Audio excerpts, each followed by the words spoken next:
하나님은 한 나라의 흥망성쇠를 주관하십니다. 그리고 힘없어 보이는 하나님의 백성 한 사람 한 사람에게 관심을 두시고 그들을 사랑하시고 그들을 도우시며 그들이 주어진 삶을 살아가게 만들어 주십니다. 오늘 우리가 읽진 않았지만 앞부분에 나오는 1절로부터 7절까지에 있는 내용은 엘리사가 길갈에 머물고 있을 때에 일어난 일입니다. 선지자의 생도들이 함께 먹고 공동체를 형성하면서 가족들도 함께 살았다고 학자들은 말하고 있습니다. 일종의 선지자 마을을 형성해서 살아가는 거죠. 그러다 보니까 그 공동체가 조금씩 커지게 되었고 지금 머무는 곳에서는 다 머물 수 없는 상황이 돼버리고 말았습니다. 더 넓은 공간이 필요하다고 느낀 선지생도들은 엘리사에게 우리가 나무를 베고 이제 더 넓은 주거 공간을 확보해야 되겠습니다 라고 이야기하고 엘리사 선지자님도 함께 우리와 같이 가시죠. 그때 엘리사가 함께 가기로 했다는 것을 오늘 3절, 4절 말씀에서 말하고 있습니다. 이들이 나무를 베다가 그 중에 한 사람의 쇠 도끼가 요단 강물에 빠뜨리게 되었습니다.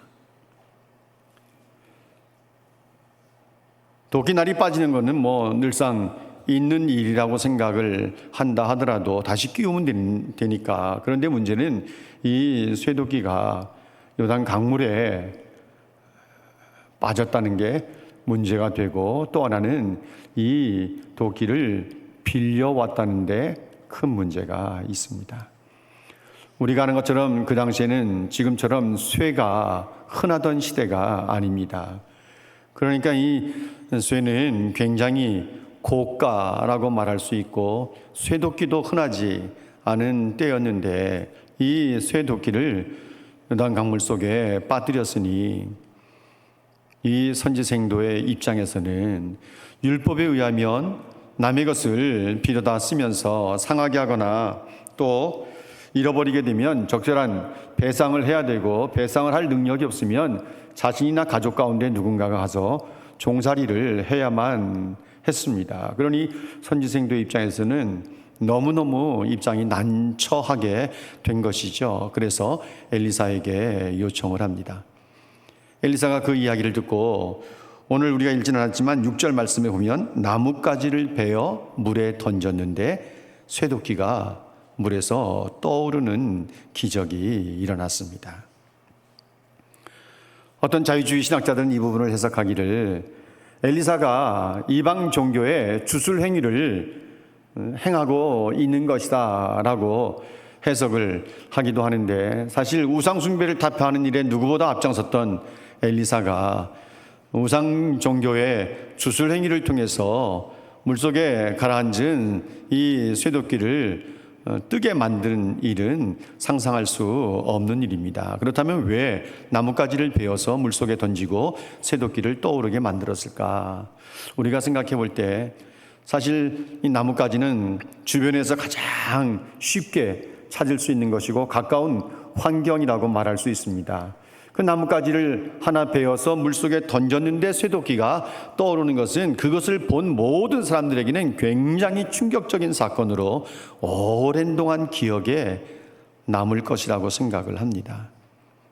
또 하나 생각해야 되는 것은 엘리사가 나뭇가지를 베어서 물속에 던지지 않고 돌을 던져서도 떠오르게 할 수 있었을 것입니다. 그럼에도 불구하고 나뭇가지를 베어서 물속에 던진 것은 사람들의 기억 속에 아주 오래도록 남도록 하기 위한 하나의 방법이었다고 우리는 말할 수 있을 것입니다.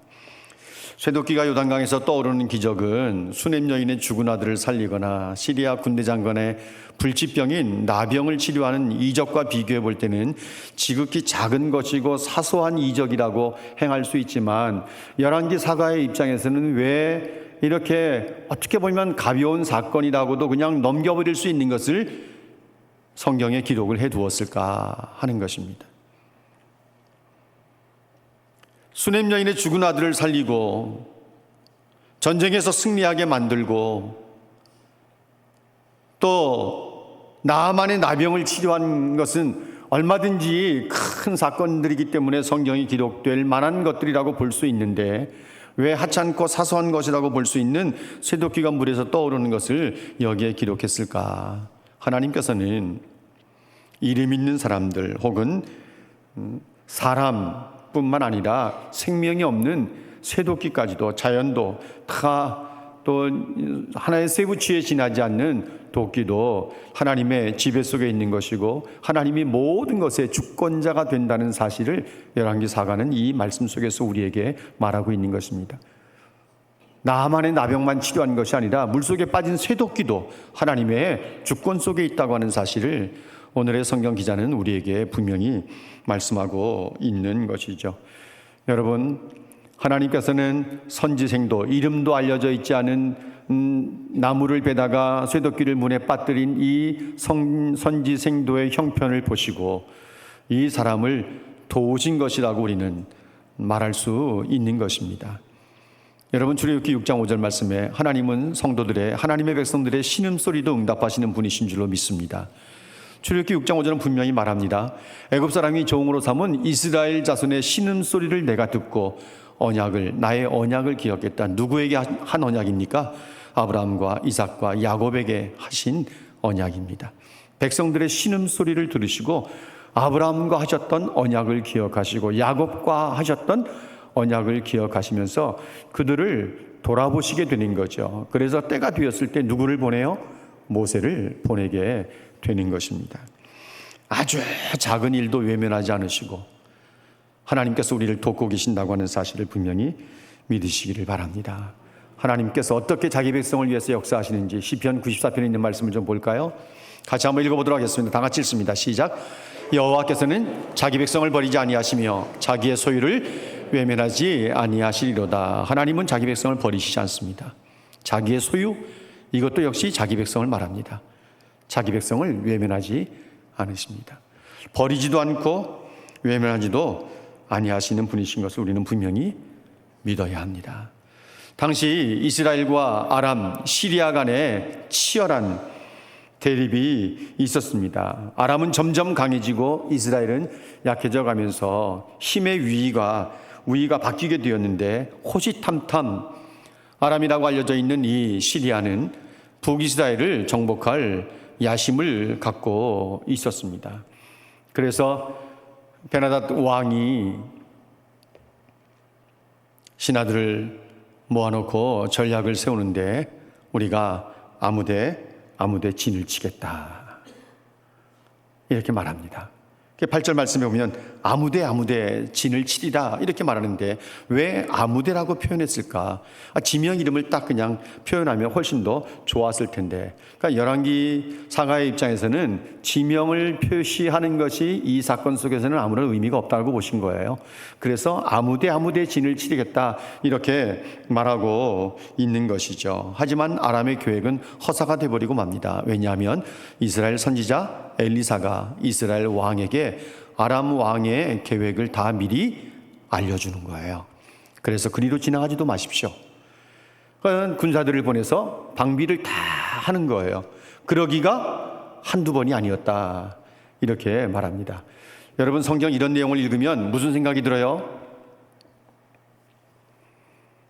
저는 이런 내용을 읽을 때마다 나도 엘리사 같은 능력이 있었으면 얼마나 좋을까 이런 생각이. 여러분, 그런 생각 안 해봐요? 옛날 얘기인데 뭐 이런 생각하면서 그냥 성경을 그냥 대충 흘러가게 만든다면 그것처럼 안타까운 일이 없어요. 내게서 일어날 수 있는 기대감을 가지고 성경을 보셔야 되는 거죠. 번번이 실패로 돌아가니까 아람 왕이 마음도 상하고 낙심이 드는 거예요. 신하들에게 말합니다. 야, 일이 이렇게까지 될 수가 없다. 이렇게 되는 거 보니까 틀림없이 우리 가운데 이스라엘 왕과 내통하는 자가 있는 것 같다. 왜 누군가 말해주지 않나? 라고 신하들을 다그칠 때 신복 가운데 한 사람이 말하기를 아니로소이다 왕이여. 이스라엘 선지자 엘리사라고 하는 사람이 이스라엘 왕에게 다 알려주기 때문입니다. 왕이 침실에서 한 이야기까지도 엘리사는 다 알고 자기 왕에게 알려줍니다. 이러는 거예요. 저는 이것까지는 별로 원하지 않습니다. 남의 침실에서 한 이야기를 내가 알아서 뭐 할게. 근데 엘리사는 정말 탁월한 능력이 있었어요. 정말 탁월한 능력이 있었어요. 하나님께서 이 한 사람을 통해서 불순종하기를 밥 먹듯이 하는 이스라엘 백성들을 보호하시는 거예요. 여러분, 예수 믿는 하나님의 자녀들 한 사람이 얼마나 중요한지 몰라요. 나 한 사람이 이렇게 막 산다고 해서 뭐 세상이 어떻게 크게 잘못되겠어? 이런 생각도 하기도 하고, 나 한 사람이 바르게 산다고 해서 세상이 달라질 수 있나? 이런 생각하면서 세상에 이 어떤 기류에 휩쓸려 정신을 잃어버리고 살아가는 성도들도 많은 시대인데, 지금 하나님께서는 깨어있는 엘리사 한 사람을 통해서 결국은 자기 백성인 이스라엘을 보호하시는 거예요. 우리가 알고 있지만 예레미야 5장 1절에 있는 말씀처럼 하나님이 찾으시는 한 사람이 예루살렘에 있었더라면 아마도 바벨론에 의해서 유다와 예루살렘이 정복을 당하고 70년이나 포로 생활하는 것은 더 늦춰질 수 있었다고 생각을 합니다. 하나님께서 나 한 사람 때문에 우리 가정을 보호하시고, 나 한 사람 때문에 우리 교회를, 나 한 사람 때문에 우리나라와 민족과 한국교회를 보호하신다.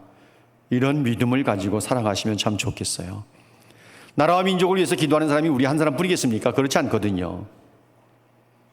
수없이 많은 사람들이 자기 가정을 위해서 기도하고, 자기 가족을 위해서 기도하고, 자기가 섬기는 교회를 위해서 기도하고, 나라와 민족을 위해서 기도하고, 한국교회를 위해서 기도하고, 세계선교를 위해서 기도하고 있을 텐데, 우리 개인의 입장에서는 나 한 사람의 기도를 하나님이 들으시고 우리 가정을 보호하시고 우리 교회를 복주시고 우리나라를 복주시는 것으로 우리가 생각할 수 있어야 되는 것이죠. 엘리사 때문에 번번이 계획을 실패한 아람 왕은 엘리사를 잡겠다고 군대를 보내게 됩니다. 그가 도단성에 머물고 있다고 하는 사실을 알고 나서 큰 군사들을 보냅니다. 말들을 보내고 병거들을 보내고 그야말로 중무장에서 엘리사가 거하고 있는 도단성을 완전히 에워쌉니다. 도망가지 못하게 에워싸는 거죠. 많은 군사를 보내면 엘리사를 잡을 수 있다고 생각했고, 엘리사를 잡으면 전쟁에서 승리할 수 있다고 생각했습니다.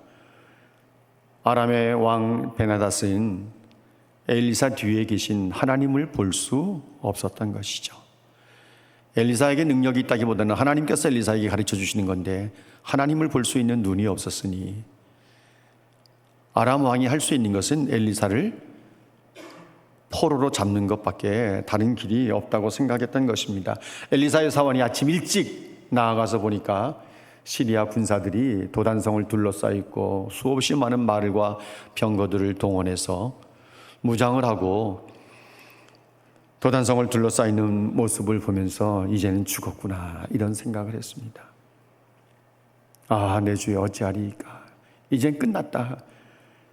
이게 지금 눈에 보이는 이 엘리사의 사환이 볼 때는 눈에 보이는 것이 전부라고 생각하니까 이제 우리는 죽었구나, 이런 생각이 들 수밖에 없었던 것이죠.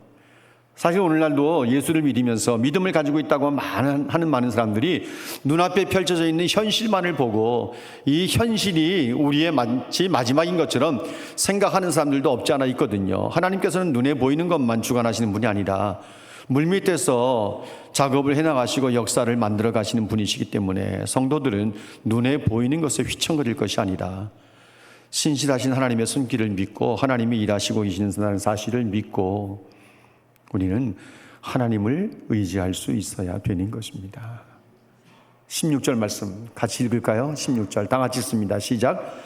대답하되 두려워하지 말라. 우리와 함께한 자가 그들과 함께한 자보다 많으니라. 여러분, 이 말씀을 마음속에 좀 새겨두세요. 엘리사의 사환이 내 주여 우리가 어찌하리까 이제 끝났습니다. 이젠 죽었습니다. 도망갈 길이 없습니다. 엘리사가 그 말을 듣고 뭐라고 대답해요? 우리와 함께한 자가 그들과 함께한 자보다 많다. 두려워하지 말아라.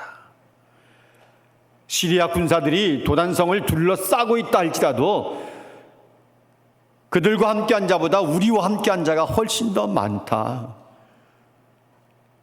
엘리사가 자기 사환을 위해서 하나님 앞에 기도합니다. 하나님, 눈을 열어서 보게 해 주십시오.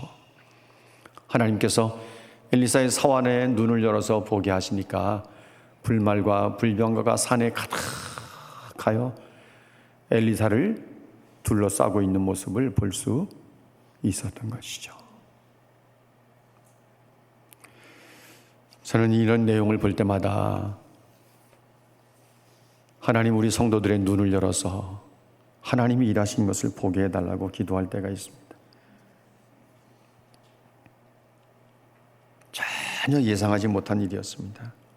불말과 불병거는 하나님의 군대의 모습이에요. 야곱이 외삼촌의 집을 떠나서 형 있는 곳으로 돌아올 때 형을 만날 생각하니까 끔찍했습니다. 겁도 많이 났고요. 그래서 하나님 앞에 기도할 때 하나님의 군대를 보지 않습니까? 마하나임. 하나님의 군대의 모습을 보는 거예요. 성도들 한 사람 한 사람이 궁핍한 가운데 어려움을 당하고 인생의 문제들을 만날 때 하나님께서는 하나님의 군대를 보내셔서 하나님의 백성들을 보호하시고 하나님의 백성들을 인도해 가신다는 사실을 믿으셔야 돼요. 불말과 불병거가 나타나 엘리야를 하늘로 올라가게 했는데 이제는 그의 제자인 엘리사에게 불말과 불병거를 보내셔서 그를 보호하시는 이 하나님의 손길을 보시기를 바랍니다. 오늘 우리가 살아가는 이 시대에 우리를 위해서 둘러싸고 있는 불말과 불병거는 뭘까요? 수많은 천군 천사의 모습을 연상하셔도 괜찮을 것 같습니다. 그렇다고 해도 성경을 잘못 보는 것은 아니라고 생각을 해요. 그런데 중요한 것은 오늘 이 시대에 우리를 보호하시는 불말과 불병거는 예수 그리스도세요. 우리 주님. 그래서 사도 바울이 고린도 교회 두 번째 보내는 편지 가운데 이렇게 고린도후서 4장에서 말합니다. 우리가 사방으로 우겨쌈을 당하여도 쌓이지 아니하고 답답한 일을 만나도 낙심하지 아니하고 거꾸리뜸을 당해도 넘어지지 않는다 그랬어요. 바울은 로마 교회에 편지하면서 로마서 주옥 같은 말씀이라고 하나의 로마서를 반지라고 말하면 반지 속에 끼어있는 보석과 같은 부분이 로마서 8장인데 로마서 8장 35절로 그 이하에 있는 말씀에 보면 화면의 내용을 한번 보십시오. 로마서 8장 35절 말씀, 누가 우리를 그리스도의 사랑에서 끊으리요? 환난이나 곤고나 박해나 기근이나 적신이나 벌거 헐벗은 것을 말합니다. 적신, 헐벗음, 위험이나 칼이랴. 우리가 매일 도살장으로 끌려가는 양같이 취급을 받는다 하더라도 37절, 우리를 사랑하신 이로 말미암아 우리가 넉넉히 이기느니라. 우리 주님이 우리의 불말과 불병거가 되시는 것을 믿으시기를 바랍니다. 그러니까 지금 내 삶이 굉장히 힘들고 나를 주눅들게 하고 나를 낙담하게 만든 것처럼 생각이 된다 하더라도 여전히 주님은 내 편이시고 나를 돕고 계신다고 하는 사실을 우리는 분명히 알아야 되고 우리의 믿음의 눈이 열려서 주님께서 우리를 보호하고 계신다고 하는 사실을 우리는 분명히 믿어야 합니다. 아람 왕이 군대를 보내 엘리사를 잡으려고 도단성을 에워쌌을 때 엘리사가 하나님 앞에 기도합니다. 하나님, 저 무리의 눈을 어둡게 해 주십시오. 하나님께서 엘리사의 기도를 들으셔서 시리아 군대의 군사들의 눈을 어둡게 만들었습니다. 소경이 되게 했다는 말이 아니라 갈팡질팡하며 어찌할 바를 모르는 정신적인 혼돈 속으로 몰아넣은 것이라고 볼 수 있어요. 판단력이 혼미해진 상태로 빠지게 된 것이라고. 어떻게 보면 그야말로 공황장애에 빠진 것 같은 그런 상황으로 떨어지고 말았습니다. 엘리사는 그들을 데리고 도단에서부터 어디로 이 군사들을 데리고 갑니까? 사마리아 성 북이스라엘의 수도성인 사마리아로 데려갑니다. 거리가 얼마나 되는지도 아세요? 약 20km 정도 떨어져 있는 거리입니다.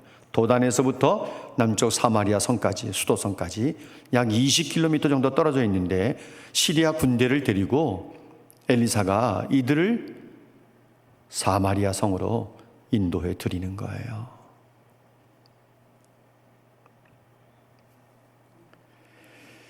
왜 그렇게 했을까? 그것은 우리가 생각해 볼 때 엘리사가 도단 성읍을 보호할 뿐만 아니라 이들이 갈팡질팡하면서 어찌할 바를 모르고 정신적인 혼돈에 빠져서 헤매고 있는 이들을 이끌고 도단에서부터 사마리아 성까지 가는 모습을 이스라엘 백성도 보게 될 것이고, 이 시리아 군사들도 사마리아 성에 와서 자기들의 모습을 보게 될 때에 그때에 하나님이라는 분이 어떤 분이신지, 하나님이 섬기는 선지자를 통해서 하나님께서 어떻게 역사하시는지, 시리아 군대로 하여금 하나님을 알게 만들고 이스라엘 백성들로 하여금 하나님을 경외하기 위한 엘리사의 전략이라고도 말할 수 있는 것이죠. 사마리아에 들어서기 시작했을 때 엘리사가 다시 기도합니다. 여호와여, 이 무리의 눈을 열어서 보게 해 주십시오. 하나님께서 시리아 군사들의 눈을 열어서 보게 했는데 그들이 어디에 지금 들어와 있는 거예요? 사마리아 가운데에 들어와 있어요. 여러분, 한편의 드라마 아닙니까? 이 장면을 읽다 보면 얼마나 장면이 눈앞에서 리얼하게 쫙 펼쳐지는지 몰라요. 제정신을 차리고 눈을 떠서 보니까 사마리아 가운데 들어와 있는 거예요. 여러분, 얼마나 놀랐을까? 엘리사 잡겠다고 도단성을 에워싼 것까지는 분명한 기억이 있는데 한 사람에 의해서 어디론가 이렇게 끌려가는 듯이 따라왔는데, 따라와 보니까 정신 차리고 보니 사마리아, 이스라엘의 수도성 가운데까지 오게 된 것이니 정말 이들은 경악을 금치 못했을 거예요. 요즘 우리말로 한다면 거의 멘붕에 빠졌을 거예요. 우리 어렸을 때는 이런 멘붕이라는 단어조차가 없었던 것 같아요. 전혀 사용을 안 했어요. 이것도 신조어야. 완전히 멘붕에 빠졌어요. 그런데 여러분 보세요. 잠언 4장 19절의 말씀을 한번 좀 보실래요? 우리에게 중요한 교훈을 주는데, 악인의 길은 어둠 같아서 그가 걸려 넘어져도 그것이 무엇인지를 깨닫지를 못해요. 악을 행하는 사람들은 순간적인 악을 덮기만 하면, 이것이 완전히 드러나지만 않으면 괜찮다는 생각들을 가지고 있어요. 그렇지만 때가 되면 다 드러나게 되는데 걸려 넘어져도 그것이 무엇인지를 깨닫지를 못해요. 그러면서도 여전히 부지런히 악을 행하는 거죠. 성경은 어리석은 사람이다, 이렇게 말합니다. 이스라엘 왕이 엘리사에게 내 아버지여, 이들을 치리까. 이 말을 우리가 의역한다면 내 아버지여, 이들을 죽여버릴까요? 이런 얘기예요. 여호람은 아무것도 한 것이 없는데 이 시리아 군사들을 죽여서 자기의 치적을 좀 남기겠다는 의도를 가지고 있는 거죠. 그러면서 엘리사에게 이들을 죽여버릴까요? 말합니다. 엘리사가 뭐라 그래요? 죽이지 마십시오. 칼과 활로 사로잡은 포로인들 어떻게 죽일 수 있겠습니까? 여러분, 그 당시에도요, 포로 협정들이 있어서 포로된 사람들은 죽이지 않습니다. 그런데 여호람이 시리아 군사들을 죽이는 일에 혈안이 돼서 엘리사에게 죽여버릴까요? 라고 말하는 거죠. 죽이지 마십시오. 포로로 잡았다 한들 어떻게 죽이겠습니까? 차라리 물과 떡을 저들에게 주어서 먹고 마시게 하고 그들을 주인에게로 돌려보내십시오. 다시 시리아 왕에게 돌려보내라는 거죠. 그래서 여호람 이스라엘 왕이 먹을 것을 많이 준비해서 이 시리아 군사들로 하여금 충분히 먹고 마시게 하고 그들의 주인에게로 돌아가도록 놓아 보냈습니다. 23절 마지막 부분에 뭐라고 말합니까? 이로부터 아람 군사의 부대가 다시는 이스라엘 땅에 들어오지 못하니라. 이 말씀만 보면 얼마나 힘이 나는지 몰라요. 그런데 24절 말씀 보면 재미난 부분이 있어요. 이후에 아람 왕 베나닷이 그의 온 군대를 모아 올라와서 사마리아를 에워쌌다. 아니 23절에서는 다시는 이스라엘 땅에 들어오지 못했다 이렇게 말해놓고서 24절에 그 후에 아람의 왕 베나닷이 군대를 모아가지고 사마리아로 쳐들어왔다는 것은 또 무슨 말인가 이렇게 생각할 수 있는데 23절 말씀을 오해하시면 안 돼요. 23절 말씀에 이로부터 아람의 군사의 부대가 다시는 이스라엘 땅에 들어오지 못했다는 것은 일정한 기간 일시적으로 휴전에 들어갔다는 이야기지 아람 군대가 다시는 이스라엘을 치지 않았다는 이야기는 아니에요. 그러니까 23절과 24절을 보면서 성경이 마치 잘못된 기록인 것처럼 오해하지 않으셔야 합니다.